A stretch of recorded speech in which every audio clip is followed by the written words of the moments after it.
এগুলো সব আল্লাহ রাস্তা দান করে দেন পাইলে। আমি একটা মানে এক ছড়া খাই, হ্যাঁ একটা বানা খাই, হ্যাঁ, আর আরামও খাই না, সব দিয়ে মসজিদ মাদ্রাসা এতিমখানাতে। মাদ্রাসা এতিমখানা খোলা পানি জুড়বে পাড়া প্রতিবেশী।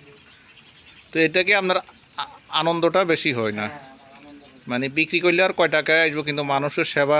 2000 টাকা পাবো। হ্যাঁ মানুষ যখন আইয়া দেয় গাছের সিধা সিধা খায়, হ্যাঁ, মানে বেশ নেওয়া, আমি কোনো জাগ দিয়া পাকাই না। মানে ওইটাই আপনার আনন্দ সবচেয়ে বেশি, মানুষে খাওয়াইয়া দিয়া। মাদ্রাসার খোলা পানি সিধা সিধা খায় গাছের পাকা কলা। মানে আপনার দেখেন এটাই আপনার আনন্দ, মানে টাকা রেয়াটা খুশিটা এখানে। টাকা আমার এমনি সমস্যা নেই। ও, এটা মাছের প্রজেক্ট আছে, এখানে আছে। এই জাতগুলো সম্প্রসারণের জন্য সারা উৎপাদন করতে মানুষে দেওয়া দরকার। সারা এমনি চাইলে দেয়, আমি বিক্রি করি না। আচ্ছা, ধন্যবাদ।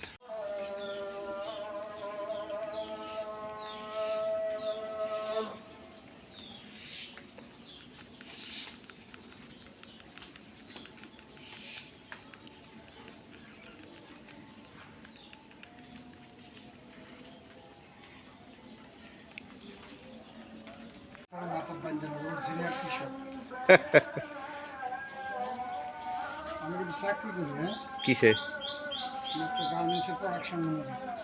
আপনাদের এখানে যেটা আছে ওইটা হচ্ছেন না? না না, আর একটু ওইদিকে যাই ধরুন। আপনার কি নাম? আব্দুল আওয়াল ভুইয়া। এই জাতটার নাম কি? হ্যাঁ, এই কলা গাছের জাতটা কি? এটা হলো চায়না সাগর। এটা সারাটা আনছেন কোথায় থেকে? চায়না। ইম্পোর্ট করে? না না, আমি গেছিলাম ওইখান থেকে সারা নিয়ে আসছে। চারটে আনছি, চারটে। তো এই ধরনের এটাতে কত টাকা বিক্রি করা যায় একটা ছড়া?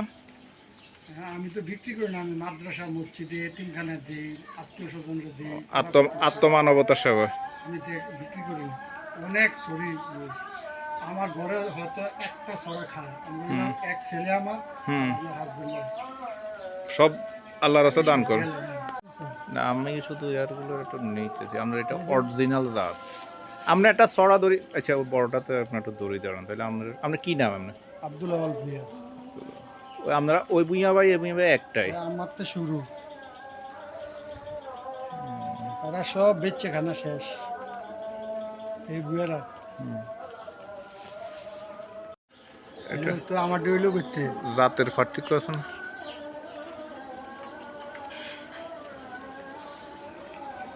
এটা কি জাত?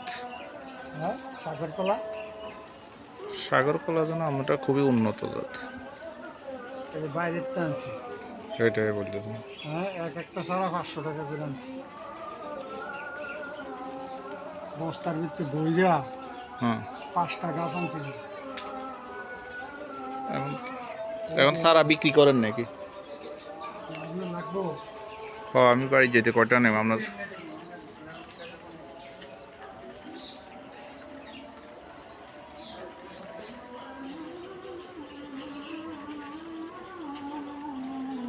সুপারিশ কম লাগবো।